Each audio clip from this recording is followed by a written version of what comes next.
The following presentation is brought to you by the Pride of ODU, the official NIL collective of Old Dominion Athletics.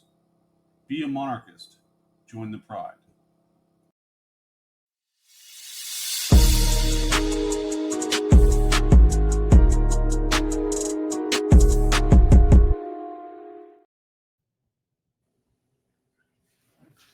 Monarch Nation, we are back with the Monarchist Basketball Show.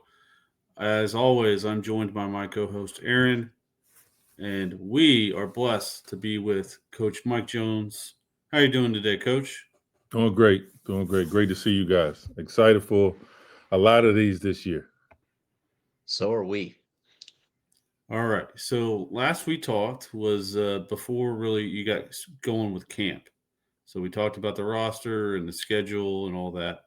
Let's talk about camp and what were your biggest goals for camp and where we're at now.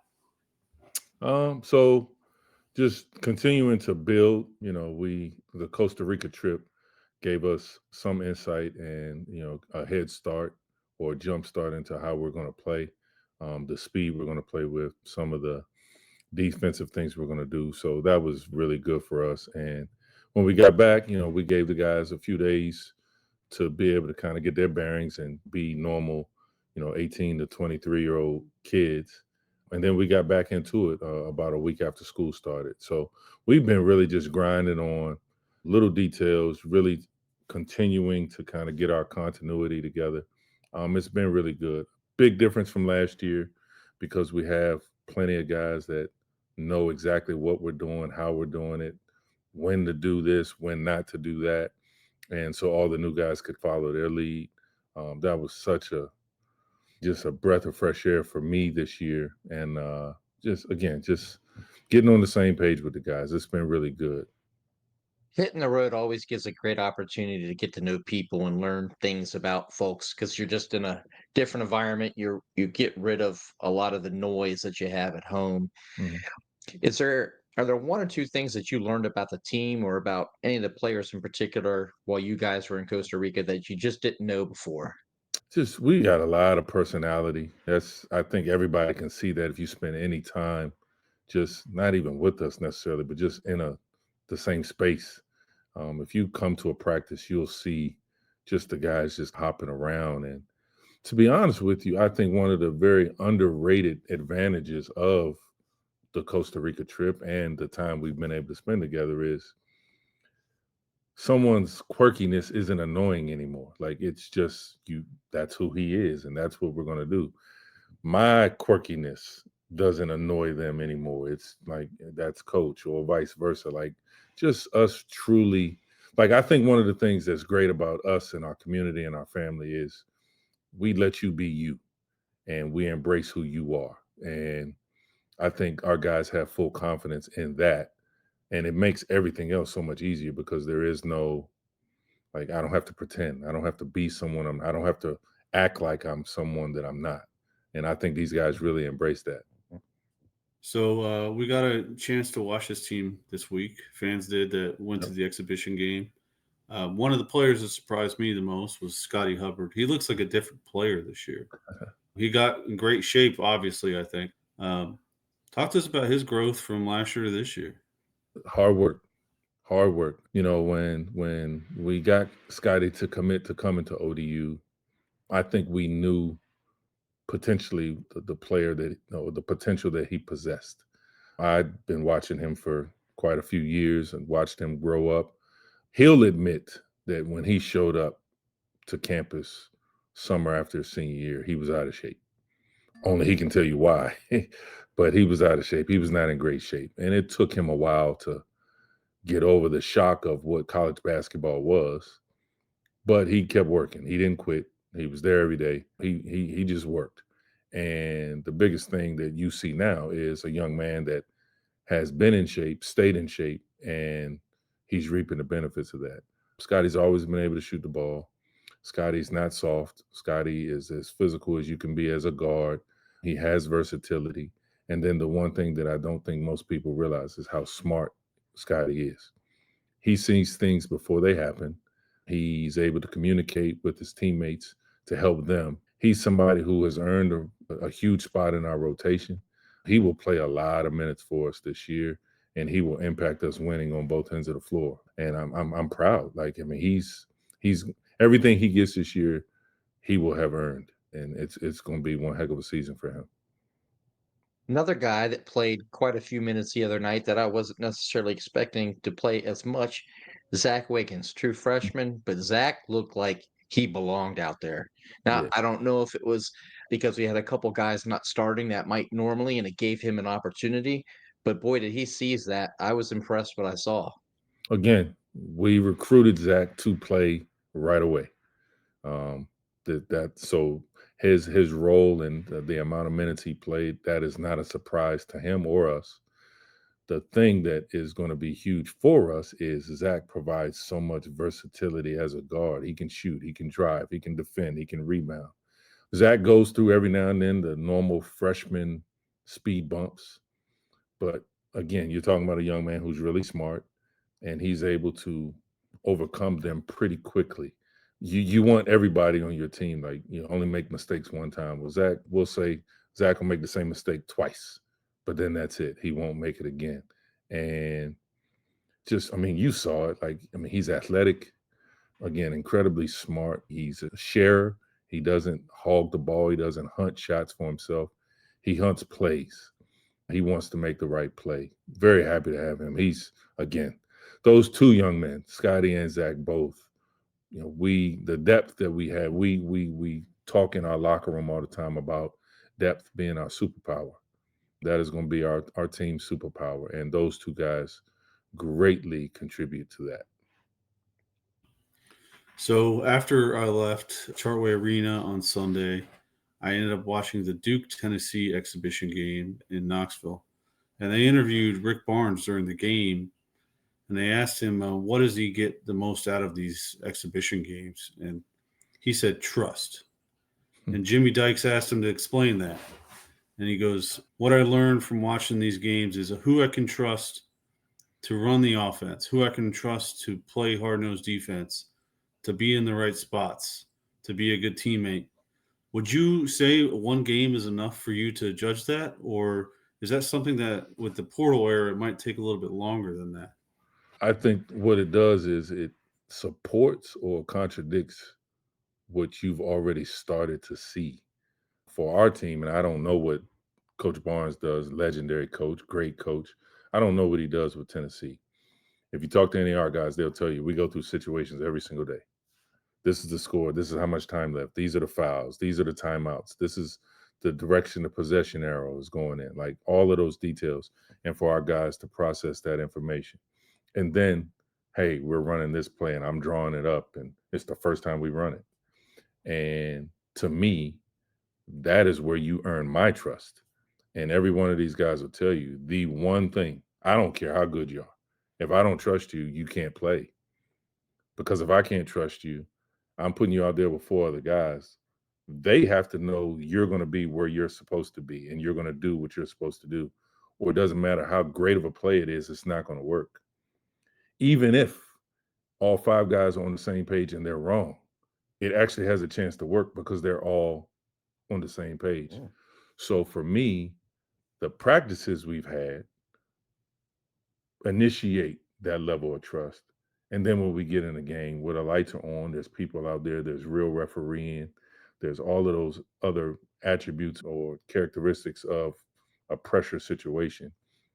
If they continue to do what I've seen in practice, yeah, one game is nothing's enough, but one game does support it. Or, you know what, you do everything I asked you to do in practice, but now because there's a couple thousand people here, you kind of went off on your own. That gives me some pause. So let's talk about that exhibition game a little bit. Mhm. So great to get back into Chartway Sunday for the game. On the surface, if people weren't there or just watching very surface, some folks may have been fans may have felt frustrated or, oh, I can't believe we lost to Hampton or whatever. But I noticed after the game in the post game presser, your body language, your tone of voice, that wasn't how you felt. So talk about that a little bit of what you took out of the exhibition game and kind of what gets you excited about this season?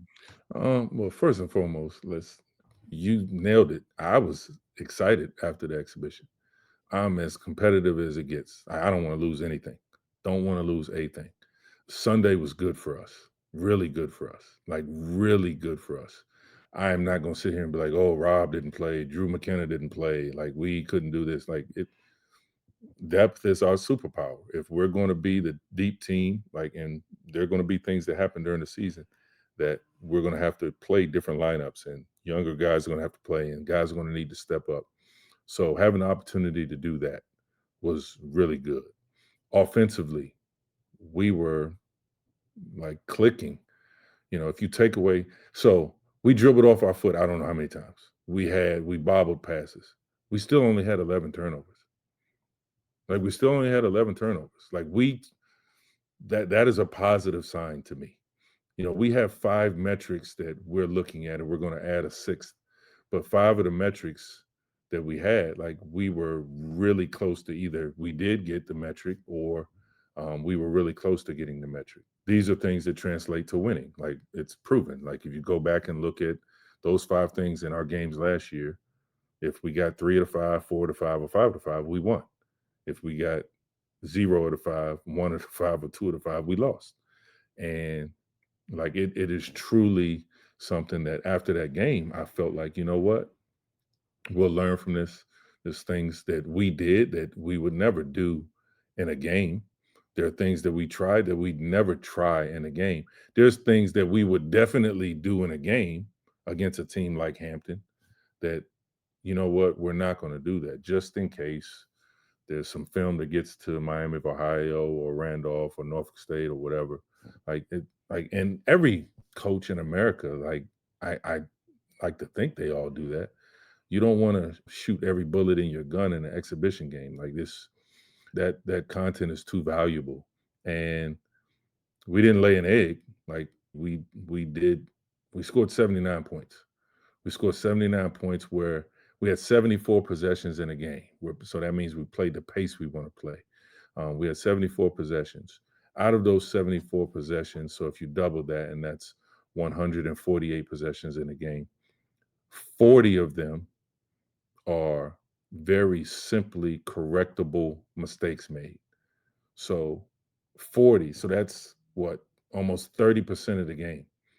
And we still score 79 points. And we defensively, a lot of things we got to do better. But we play defense differently if that were a game that counted. Like we play defense differently. We don't play full court against a guard that can just blow your doors off from start to finish. But it was something that we were trying to take a look at. What can we do here? There's so many things. Like we'll play some zone. Like against a team like that, you probably play some zone. I'm not getting ready to show a zone in an exhibition game. That's not what this is. There's just so many things. Like I was very enthused. Monday, the day after, Coach Ivan and I, we've known each other for years. We got together and talked. It was like, hey, what'd you see? What'd you see? Give me some advice about what you think of my team. I'll give you some advice of what I think of your team. Like just so many things. And honestly, like just his comments, and somebody that I would trust to tell me the truth, his comments about our team directly coincided with the way I felt and what I saw. So it was confirmation for me and vice versa. So yeah, I was and I am incredibly enthused about the start. Now, having said all that, and I know it's a long answer, I apologize, but none of that has anything to do with Miami because Hampton is not Miami. Like they're 2 totally different styles. They play way differently. So there's so many things that, we got to shore up this week to help us prepare for that game that we got to start to that. And again, I'm happy with where we are with that too. All right. So we know this team will grow a lot over the year. The team in March was not the team we're going to see play against Miami this week. What would you say is your biggest strength right now as this team? And then what's the one area that you want to improve on as we move forward the most? I hope I'm right. I think we're going to be able to score the ball. I really do. We have, Last year, we were handcuffed with our offensive ability from top to bottom. We will not have that issue this year. We've got multiple guys that can shoot. We've got guys that can get in the paint and do things with it once they get it to the paint. Our bigs have gotten better. The style that we're playing is more conducive to the way I want to play, the actions and things like that. Last year, we a lot of times had to really slow down to do what we wanted to do. Last year, we had to call a lot of plays. This year, we won't have to do that. These guys know how to play. They, you hear coaches talk about it, and it's a popular thing to say now is, oh, we don't run plays, we run actions. Well, some of that is BS when the coach is telling you that. He's just trying to convince his team that I don't want to call the play every time. That is who we are. We'll call plays out of a timeout. We'll call the first play of the game maybe. But when the game is just flowing, these guys, we trust them. They're old, they're experienced. Our ability to score is going to be a strength, and we'll be versatile. Our goal is to have 4 or 5 guys average double figures and 6 or 7 guys average 8 points or more. And I truly believe we can do that. The one thing that has to improve, and it will, is clearly our defense. And I think with that, though, we're so game plan. You guys got to see it a little bit in Pensacola last year. We're so game plan driven where, you go against Hampton and there's no data to go off of other than the guys individually where they came from.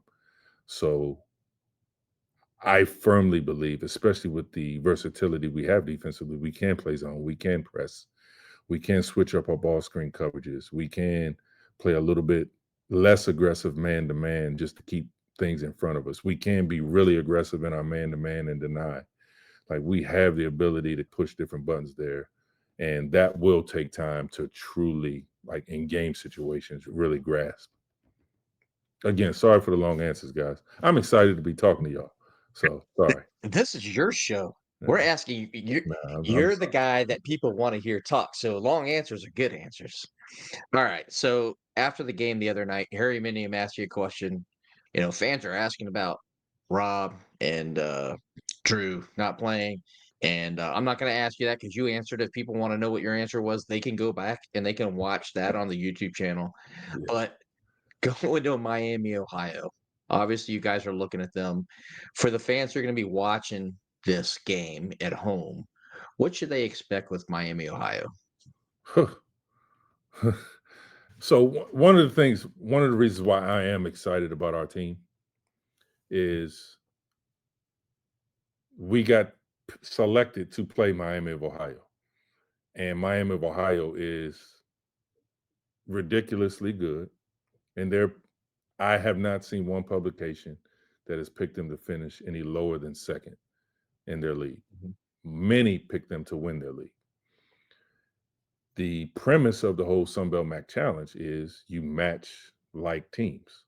So whenever the decision was made for ODU to play Miami of Ohio, first game of the season, that means that you think that we're a contender at worst for our league. So I feel good about that. I feel really good about that. The other side of that, though, is Miami is really good. They lost their first home game last year against Wright State and then did not lose another home game. It is a tough place to play. I played there my sophomore year in the NIT, in the second or third round of the NIT my sophomore year. It is an incredibly difficult place to play. They were 15th in the country last year in three-point percentage. They recruit shooters. They are shooters. They develop shooters. We're going to have to guard that three-point line like nobody's business. They've got great size. They have their conference's preseason player of the year. They have last year's conference's freshman of the year. They got one of the best shooting bigs in the country out of the portal. They've got size. They've got quickness. Ipsaro, their point guard, who came off the bench for them last year, probably was better than their starter. He is a blur when he gets going. They all can make shots. They're tough. We brag about the continuity of our roster. We return the most starters in the league. They return the most starters in their league. the continuity that they have. This will be an incredible challenge for us, but also a great measuring stick, a road test. We've got some great venues we're playing this year. I don't know if the home court advantage that another team has will be any bigger than what Miami has. But again, I'm Makes it excited about the opportunity. what makes that venue such a difficult place to play? It's a college town. Like, they live and breathe Miami of Ohio. The Red Hawks. They're all about that. And last year they won 25 games, I think, which was the most they had won, I think, in their school's history, and their first 20-win season in a long time. You're talking about the energy around the program there. Like, that place is going to be rocking and rolling on Monday. All right. I'm really excited about this season. I can't wait to see how it shapes up. But this time of year, fans want to know, who can we expect to see on the floor? Was Hampton a good example? Or because you weren't trying to show too much and you know that you're just trying to try different things out? What are we looking at? Who should we expect to play a lot on this first game? Hampton is not a great example because, obviously, again, I believe two guys that'll play a lot for us were not healthy, and we didn't put them on the floor. So the one frustrating thing, if there's anything frustrating about our preseason, is Steph didn't play in Costa Rica. Everybody else did. So getting a true rotation in Costa Rica wasn't able to happen. The one scrimmage we had and the one exhibition we've had, neither Rob nor Drew played in either one of those. So again, trying to really kind of solidify a rotation, we haven't been able to do because we haven't had, 100% participation. When we get to that, I don't expect it to cause too much of an issue. But like, I'm excited to see what it's like when I have, a full roster that we can tinker with. I think our guys are excited about that. As fluid as our offense looked in Costa Rica, you don't have a Steph Walker doing that, and that it limits truly what you get a chance to see. We're going to play 10 guys. I can probably say with the utmost confidence, 9 guys will play every game, most games, if not all the games. 10 guys will play, and all of them good minutes. We will not, unless we have just bad injuries, we will not have guys that average. I mean, we had 2 guys average 35 minutes a game last year. There's no way that's happening. You guys will be able to play shorter stints, but give maximum effort for those shorter stints. You take a Rob off the floor, you're probably replacing him with a guy that can really shoot the ball, so you're not losing that floor space or that dynamic that you have. Yeah, this is going to be fun. This is going to be fun. I'm excited already. I mean, seriously, guys, look, we have our league is tough. We know that. Great coaches in our league. They're going to do everything they can to prepare for us. But the multi-layered, like, this is what this is supposed to be. We're not beholden to, like, if he plays well, we can be successful. Like, you can have an off night because there's 4 other guys that are going to pick it up. Like, you can get in foul trouble. We don't want you to, but if you get in foul trouble, we've got guys that can pick up the slack. And just look at it the other day, like, without Rob and Drew, Jordan Battle gets in foul trouble. Like, Jordan Battle's huge for our team this year, huge. But Zacch Wiggins is able to do what he did because Jordan had to sit out a lot of minutes.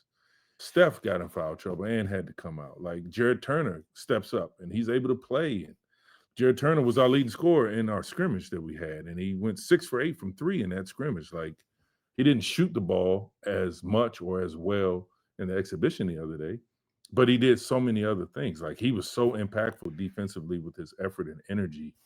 Like, there's just so many layers to this, and I could not be more excited about it. Yeah, like, there's going to be, we missed layups. We dribbled off our foot.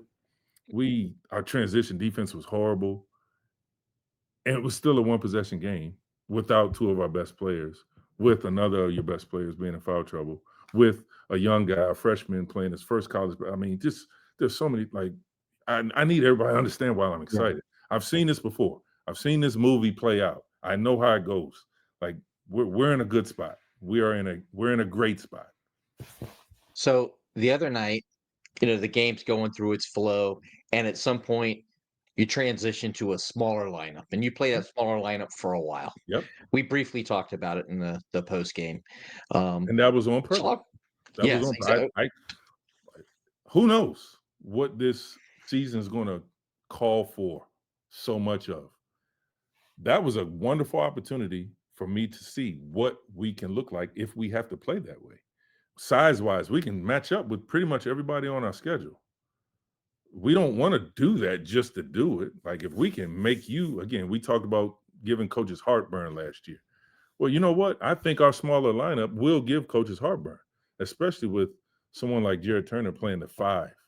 That means literally you potentially could have 5 guys on the floor that all shoot 37% or better from three-point range. Like, how do you guard that? How do you guard that with a true center?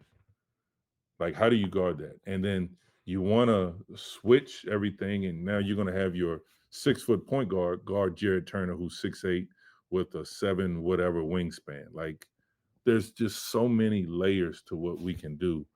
And again, I'm excited. Now, none of this means anything. Like, we still got to go out, and our schedule's crazy tough.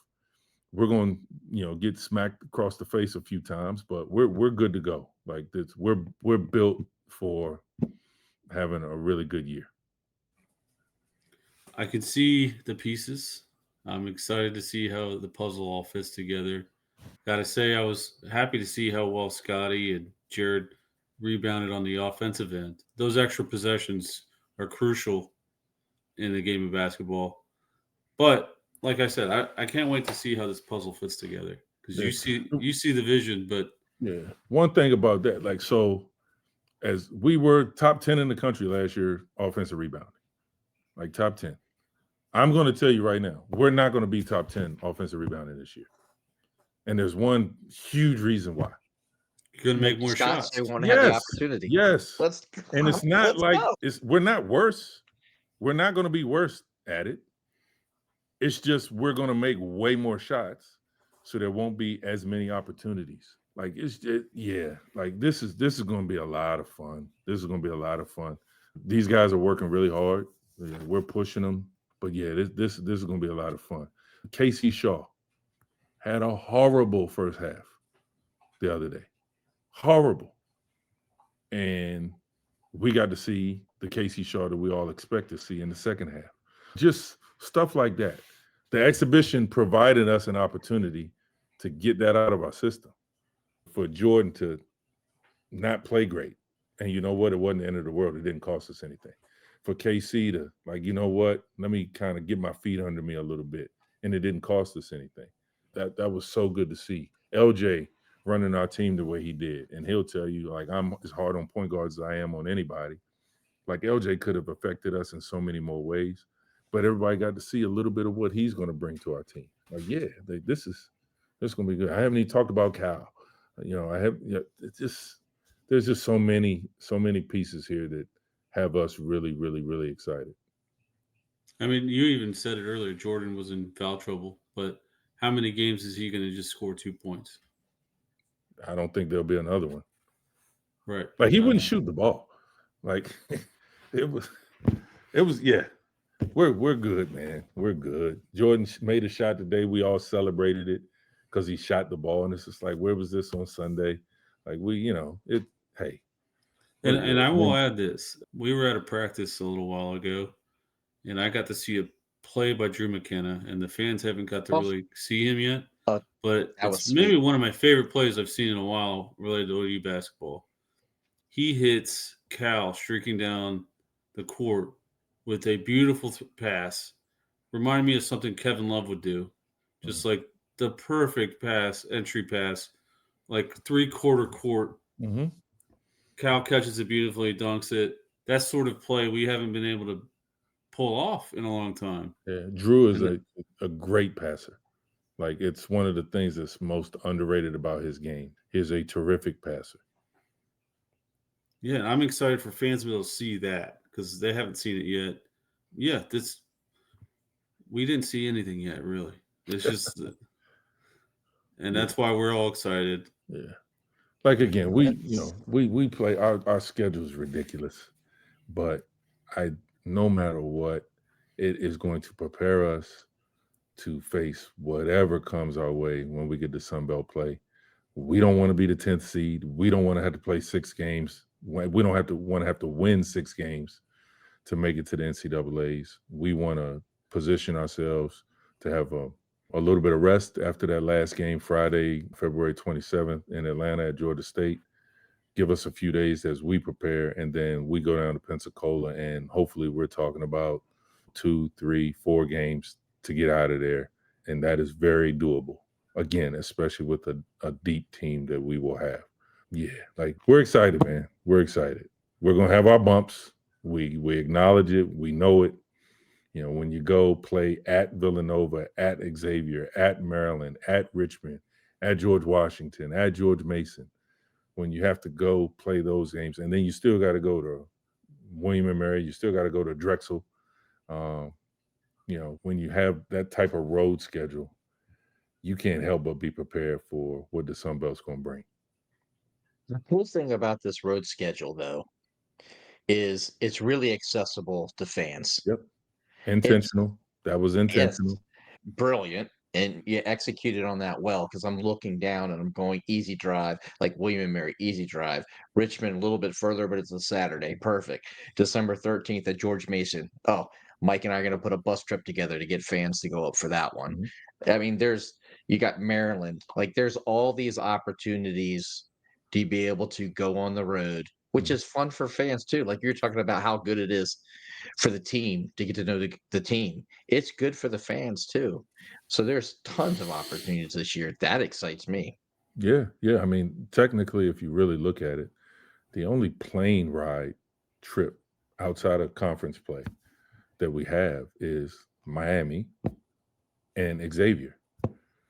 Every other of those great road games that we'll play are all a bus ride, are all a car ride. And Philadelphia is not far of a car ride. DC is not far of a car ride. You know, we play GW on a Saturday.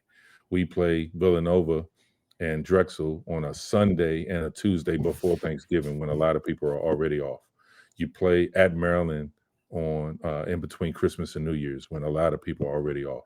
As you already mentioned, the Richmond game, the George Mason game, like those are accessible games because of not only where they're located, but then also the time of the week they are. All of this was intentional. You know, I don't like not being able to play more games in Chartway, but again, with the way the game goes now and NIL and rev share and all of that, we were very intentional about how we put this schedule together. And it was the happy medium of playing a ridiculously tough schedule to prepare us, getting the resources from the games we're playing, but then also making it fan friendly as much as we possibly could. Me and Aaron are trying to figure out how many games we can get to. I know As many as our wives will let us go to. we did a little football road trip recently, and the whole time we were on the way back, we were trying to figure out what basketball games we were going to go to. Right. Yeah. Let's make it happen. Let's make it happen. Oh my gosh, this is gonna be fun, man. The momentum that we had at the end of last season, it just to watch our team progress the way it did, and to finish on the note that we did, and then for us to get better. And these guys that are here wearing that jersey now, like the growth in our team last year, just think about what it will look like with this group, the talent that they have, the experience they have. You know, some of the speed bumps and hiccups we had a year ago, we won't have to go through them. Again, it's so exciting and just energizing to me every day. You know, I sat in our film room today and just told these guys, even when I'm mad at them, it's still a blessing to coach them. It's a blessing to coach at ODU. It's a blessing for them to play at ODU. Like, and as long as we never forget that, things are gonna be okay. So every successful locker room has got a guy who kind of steps up and he develops into just called the leader. Not necessarily because they want to. Maybe it's just because how they are, and guys gravitate towards them. Do y'all have that guy yet? So this is some people might hear this answer and cringe. We have different leaders for different circumstances. So no, there's not one person. Rob is a natural leader because of that's who he is, and then his status on our team.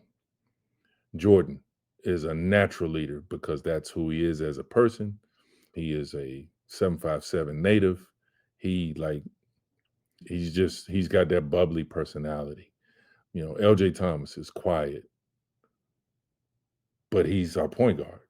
So there's leadership expectations placed upon him that I think he really thrives in.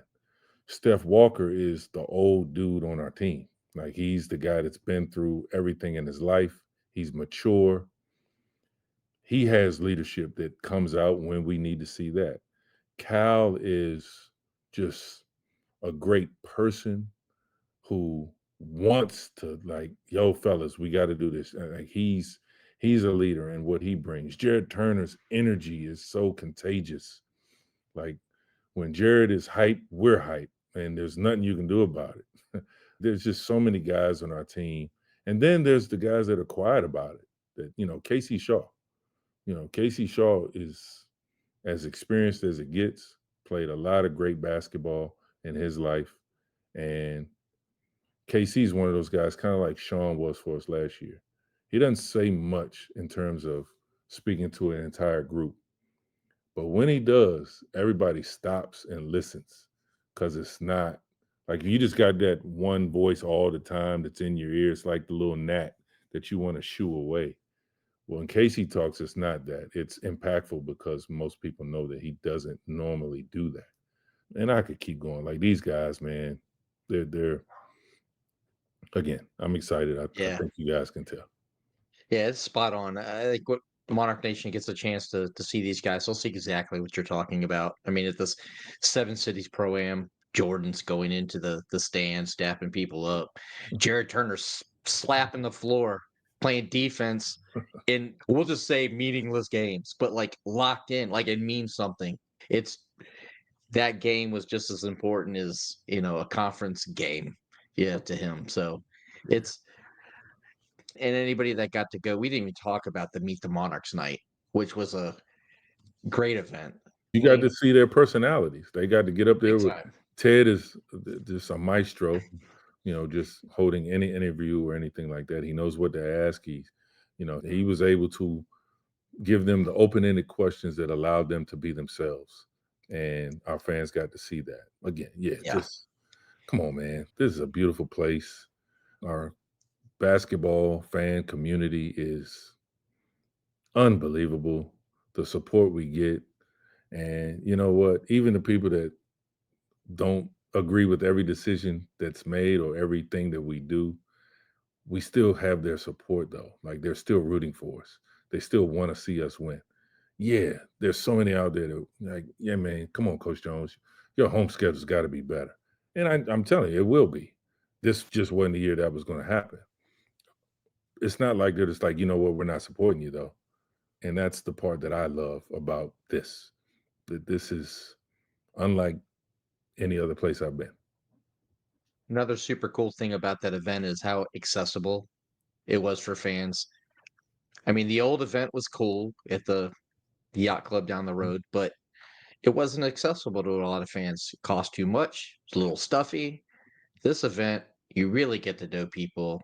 Everybody can come. They got a chance to watch you guys play and practice if they could get out of work, for that. But hopefully that's something that you guys can build on, because everybody I talked to had a phenomenal time and really helped them connect to the program. Yeah, we already had plans. I haven't talked to Jenna Verga about it yet, but we already have plans for what we want this to look like going forward. We do want it to be just like it was this year, in that there's an open practice before. I do want to make that at a time that way more people can attend the open practice.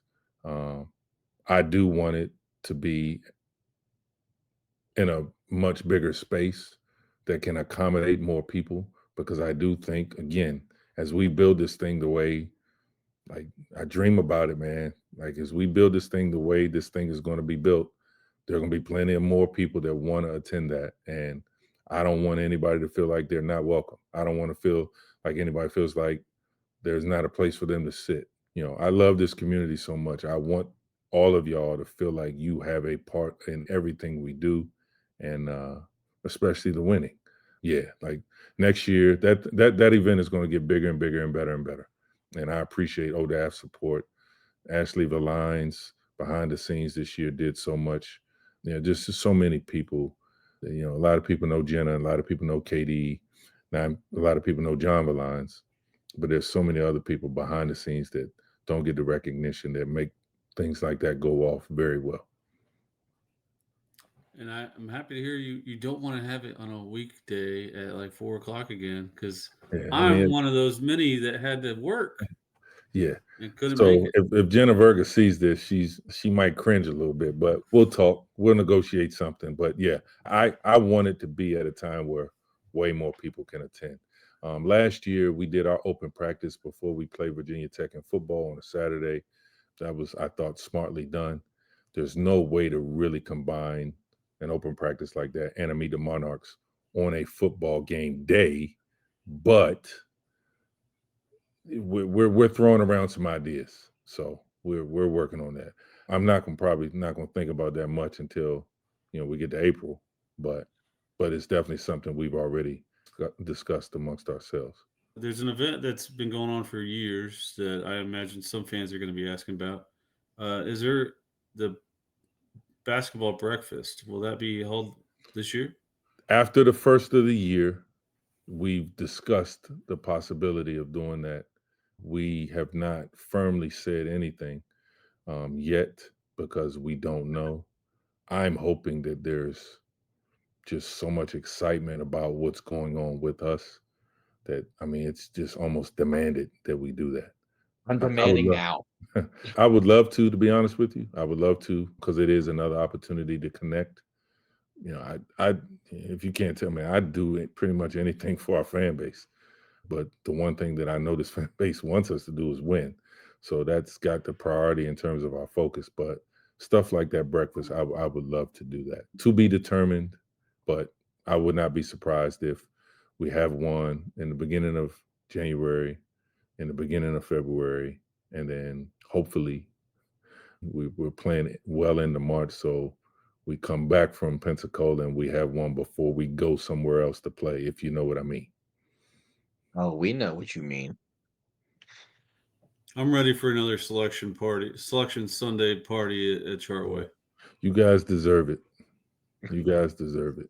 So I have to update my pictures. I think my last pictures had like Xavier Green and Kalu Zekbe. It's been a while, so we're ready. Hey, and we've got the new student athlete dining hall that opens in January. We had a all staff athletics meeting over there last week, and we actually talked about the possibility of selection shows like the parties, and because that's a beautiful space. Like I would love, nothing against Chartway, but I would love to be able to do that over there, just in that it's a more intimate space. It would be, I hope to do that in 2026. That sounds like a plan. Totally. I think the last was at Mitcham, for what it's worth. It was. It'd be pretty cool to do that. You know what? A selection show party that we're a part of would be cool. I don't give a daggone where it is. Shoot, we can go down under the overpass and freaking have it there. I don't care, as long as we're involved. You're not going to get disagreements from us, but we do thank you for your time. We hope you have a safe, smooth trip to Oxford, Ohio, to play the Red Hawks of Miami. We can't wait to root you on next week at Chartway against Randolph. Thanks again for joining us. We really do appreciate it, Coach. I appreciate you guys. Go Monarchs. Go Monarchs. Go Monarchs.